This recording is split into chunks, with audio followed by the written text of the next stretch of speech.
Kingdom Hearts Missing Link has finally started to get into the cycle of things, and the beta has officially dropped, and we are starting to get a whole bunch of things from the beta, from people's impressions of it, showing off stuff from it, all sorts of good jazz. You like jazz? This jazz I very much like. At least I want to. I know I complain about Kingdom Hearts mobile game shit, but I need Kingdom Hearts shit. I need something. I need Kingdom Hearts something, okay? And I'm just hoping it's better this time around. I don't know if it's misplaced hope, but I'm still excited for this regardless. So let's talk about some of the stuff that's in this beta and some of the stuff that's been revealed so far. Firstly, before the beta even came out, we got an official reveal from Square Enix, the title screen, at least for the beta, and the Dearly Beloved for this game. We heard it in the background of the trailer they released a few weeks ago, but of course there's other audio in there, so we didn't get a full version of it. But now we have the official full version of it, and wow, this thing is tight.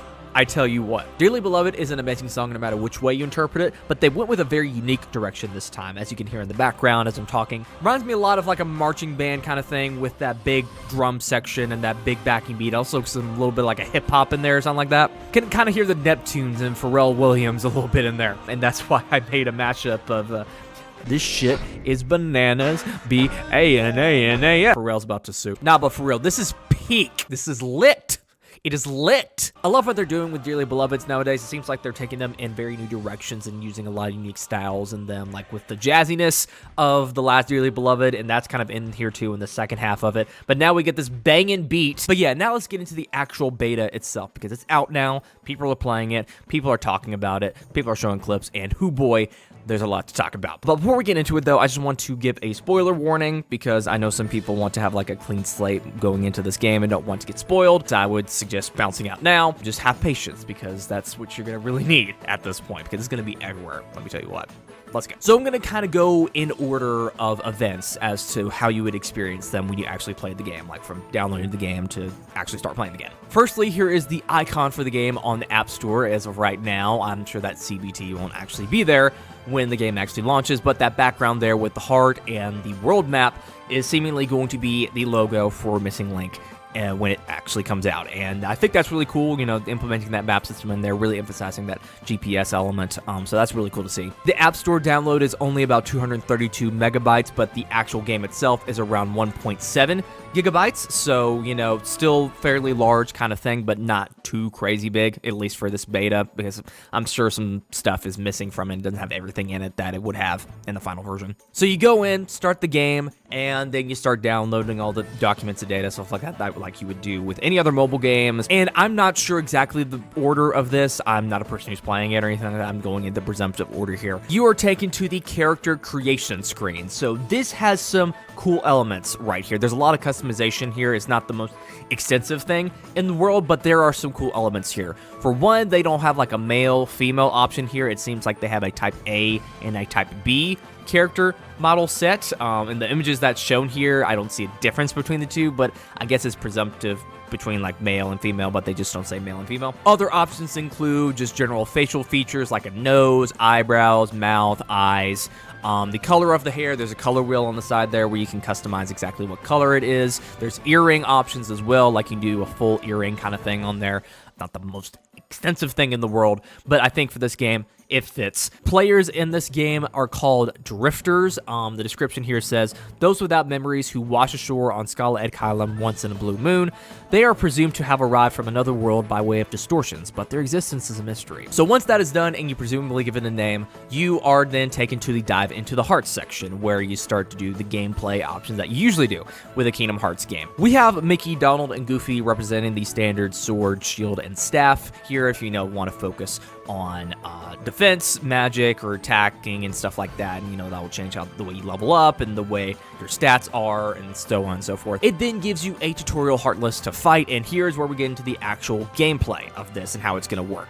So in this game, you have just a standard set of buttons. You have a standard attack button with the Keyblade icon on there. You have a jump button. I think that's what that is. You have a camera button that you can swing around to control your view of the actual battle itself, and also a just automatic play button if you just want the game to play itself. And also what they're calling in this game pieces, not medals, pieces. However, I'm sure each medal has its own unique thing, and each of them has its own unique benefits and battle. Maybe some are better against enemies than others, and and I'm sure there's a good deck that you can get that's pretty OP.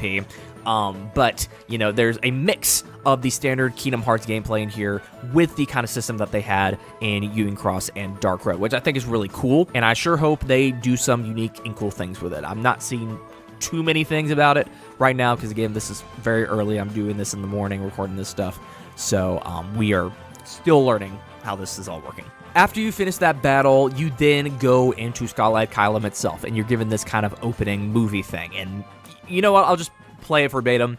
Here it is.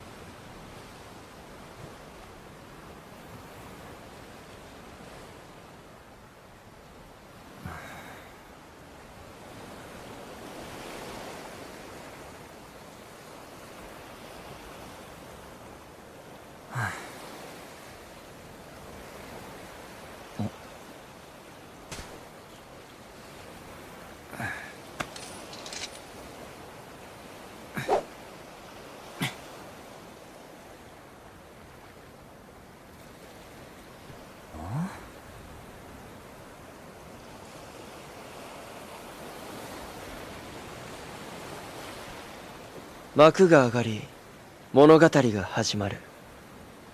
それがやがて失われる空白の歴史だとしても。おーい、大丈夫か？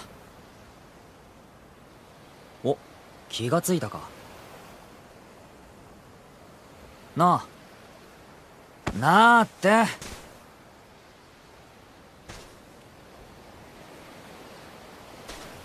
たく聞こえてんのか？波打ち際で事切れてんのかと思ったわ。サボって海岸で昼寝か？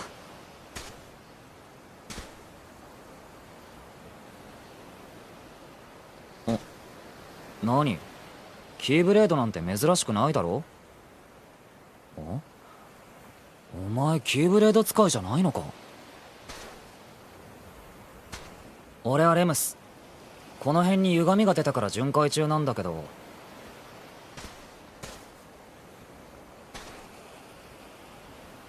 ああ、それは俺の戦利品。この海岸はたまに高値のつく漂着物が。まあそんなのはいいわ。さっき言った通り、この辺りには歪みが出てる。歪みがある場所には大抵ハートレスか漂着者が。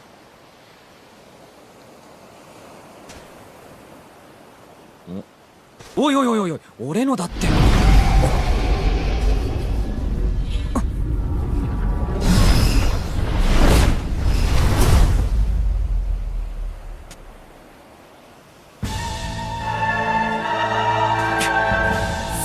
悪かよ。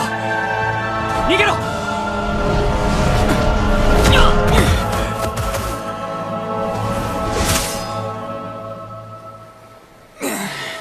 お人よしか。さっさと逃げろって。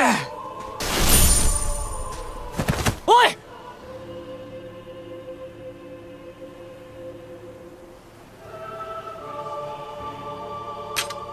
そんなサビだらけのガラクタじゃ使い物にならないって。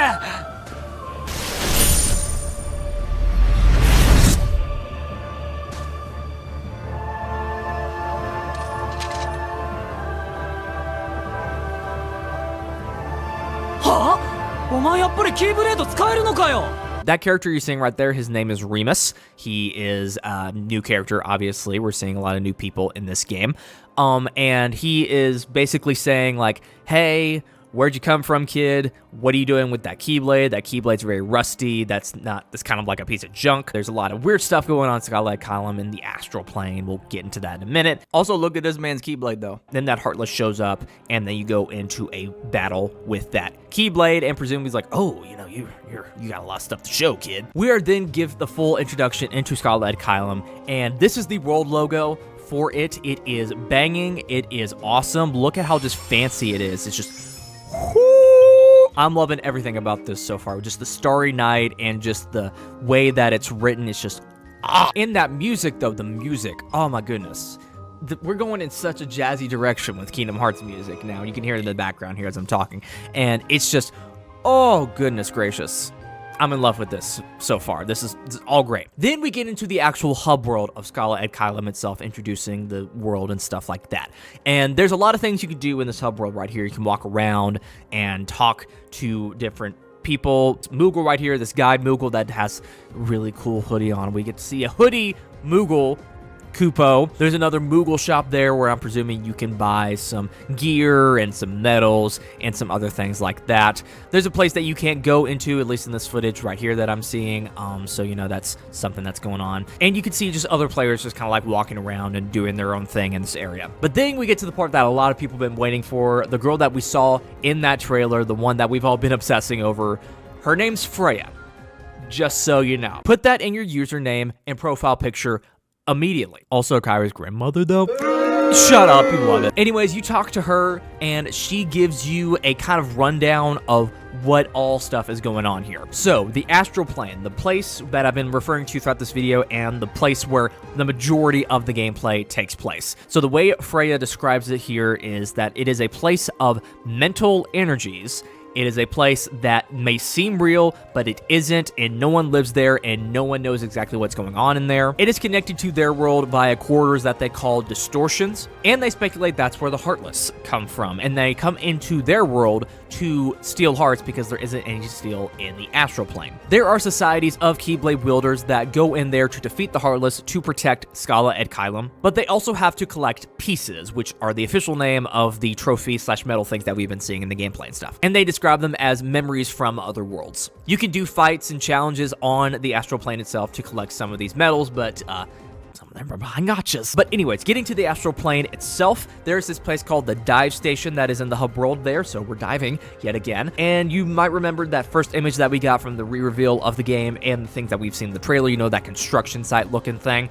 As it turns out, that is the dive station itself. It is a big machinery kind of thing that is used to make like a wormhole that takes you to the Astral Plane itself. There's a whole cutscene about it you're seeing in the background right now, so whole big fancy thing. Now we get to explore the GPS element of this game, and so once you get into the Astral Plane, you are plopped into your real-world location, and you are given the general area that you are in to explore. You don't have to physically walk anywhere or anything like that. You can just walk around your character around the general area of which you're at. I don't know if there's a size limit to the area you can explore, but there's no physical walking in it. You can just move your character on the screen. And the thing that's really cool about it is that it actually gets the physical sizes of the buildings and the GPS data as well. So you can climb on top of buildings, run across them and stuff like that, and it's accurate to the building sizes in your area. So maybe that's one of the reasons why this game took so long to come out, to get that really cool GPS element to work, and maybe they were having some trouble with that. But anyways, again, you can explore the area, and there are Heartless to find out there, and you can enter into battle,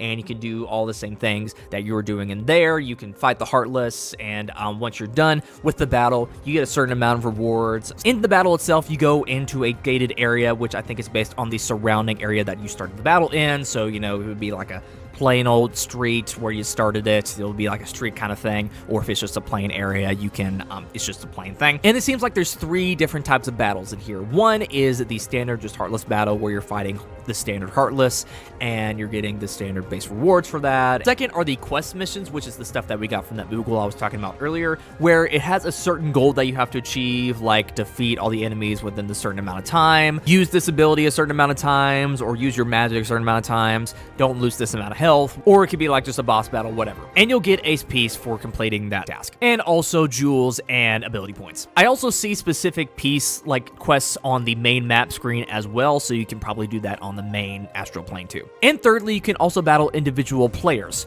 on the map as well. They have their own specific pieces that they have. I think it's like an AI controlling it or something like that, or maybe you control it, I don't know. Fight the powers that they have and gain maybe the pieces that they have, or some sort of special reward like that. But you can fight other players in this game. On the main map screen there, you can see a lot of different buttons on the side there. You can see things like recovery, mail, which is the news updates, I'm sure, activity, which is keeping track of what you've done, the area map, so you can get a full picture of where you're at, and field settings, which I'm guessing is just controlling how much of the area you are in, I guess. It's blocked out there, but when the societies or unions are added into the game, you can maybe start playing with other players and start talking like that, so you can actually play with other people. That's awesome. Now on the bottom there's 4 different important icons: growth log, town, menu, and trials.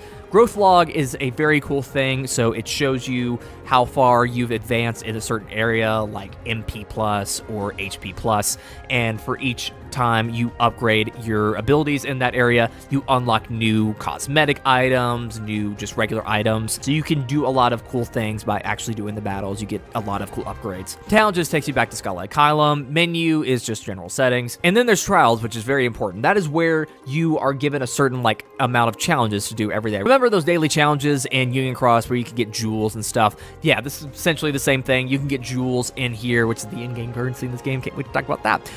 And also ability points for you to actually use to start the battles. And I need to get into a rant about that. From what it seems in the gameplay here, from what I can tell, you cannot start battles unless you have AP. And AP is gained through doing other battles, so you have to complete those challenges to get those AP.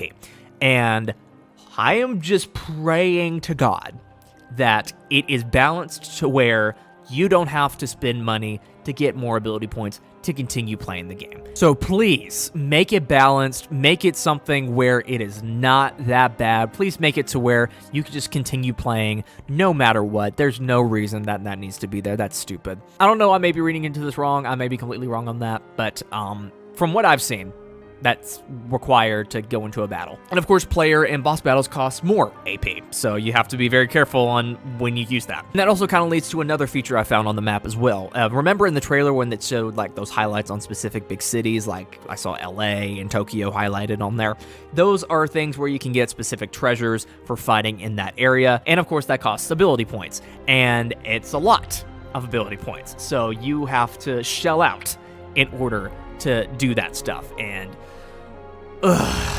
the pieces themselves, I've also learned that you can upgrade them individually as well, you know, and there's not just a base thing where it's just something you use and there's nothing else you can do. There's levels to it that you can upgrade. So it's like to have this model viewer as well that you can look at them with, and it's a really cool thing. So you're very much able to use pieces in many different ways. Also, controller support. There is controller support in this game. You can play the game with a PlayStation controller, or DualSense specifically. That's what a lot of people have been using. A lot of people have been thinking that might be a thing leading it to be on PC at some point. That would be really cool if it did. You can use the PlayStation Backbone attachment, so that makes playing this game probably much easier. You don't have to connect to PlayStation controller via Bluetooth. You can just plug it in like that. So that's a really cool, neat thing. Also, in the auto battle mode, things get crazy, bro. The game knows how to play itself very, very well, and so it can get very, very hectic and very, very just cool looking. There's a lot of cool flashiness to the combat in this game, and if you get it down yourself and learn how the game plays itself, you can do a lot of cool things. Gacha elements and microtransactions. Of course it was going to be in there. It's a mobile game. It's a Square Enix mobile game. Of course it's in there. If you didn't think it was going to be in there, if you had hope it wasn't going to be in there, get help. So it seems to me there are two different kind of currencies in this game. One is ability points that I talked about earlier. Then the other one, which is jewels. Jewels are back, guys. Woo boy! Didn't you just love them in Union Cross and Unchained Key?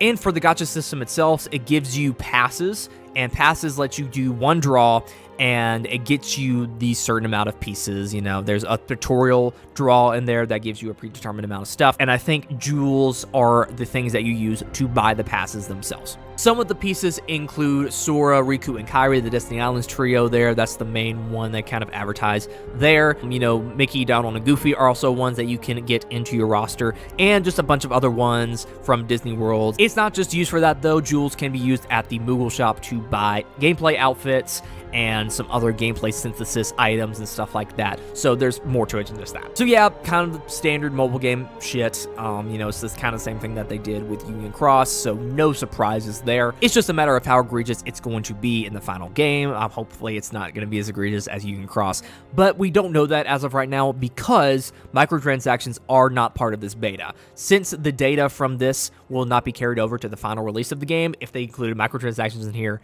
it'd be kind of a scam. So they are not putting that in here. The players of this beta are lucky because of that, but you know, I'm sure they're having to deal with the grinding and the waiting from that kind of stuff. Some other little small things, like you can adjust the UI in battle, like you can move where the individual like buttons are. You can move the attack button to the other side and the jump button to the other side, and you can increase and decrease the sizes of them. So that's really cool that they added that little feature in there. There's a whole bunch of different keyblades in here. Here are some images of those. There's this one called Light Order, and there's different colors and forms to that, so you can go ahead and look at those. There's this other one called Fortune Gear that looks really, really cool. Players don't have levels in this game, but they have ranks, it seems. Here is a ranking up screen that this person achieved. They achieved rank 3. But yeah, that is the beta as of right now. There's still stuff coming out about this game. I'm recording this early in the morning, so stuff could come out afterwards, but that seems to be the big main features of the game that they're showing off in this beta.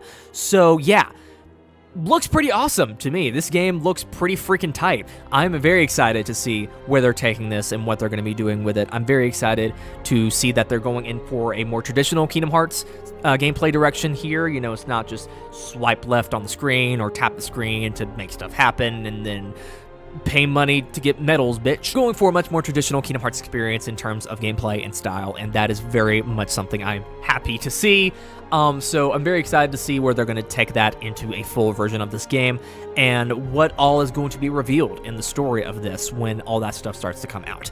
I'm very interested to see where this all connects into Kingdom Hearts 4, whether we'll see Quadratum in this game at some point, and how this will all connect to the next saga. It has mobile game shit, yeah, and that's going to be the thing that I'm going to be mostly complaining about. I am just praying, hoping to God in heaven that it is not as egregious as it was in Union Cross, because they really pushed you in some cases. I was very much stuck at a certain point in Union Cross, and at that point, I just said, I'm not playing this game anymore. I'm not giving them any money. I don't think I ever paid for a microtransaction in that game. Overall, just opinions. I'm so excited to see this. I'm way more excited than I was before. Actually seeing the gameplay and seeing how it's much more similar to what's come before is something that is just so satisfying to me. I'm so excited to get to play this game whenever it is. I'm hopeful for March next year or sometime around spring.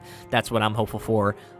We will see, though. Tell me down in the comments below what you guys think about this. Are you guys excited to see where this is going? Are you excited to see what they're going to be doing with this game? Are you going to be getting it day one? Are you going to be tipping it out because of the mobile game stuff, which is totally understandable? Tell me down in the comments below your opinion. Also, make sure to subscribe. Like this video, follow me on Twitter, join the Discord server, turn on notifications. Really awesome if you did. This has been Matt, and I will see you guys in the next video, whatever that's going to be. So yeah, bye!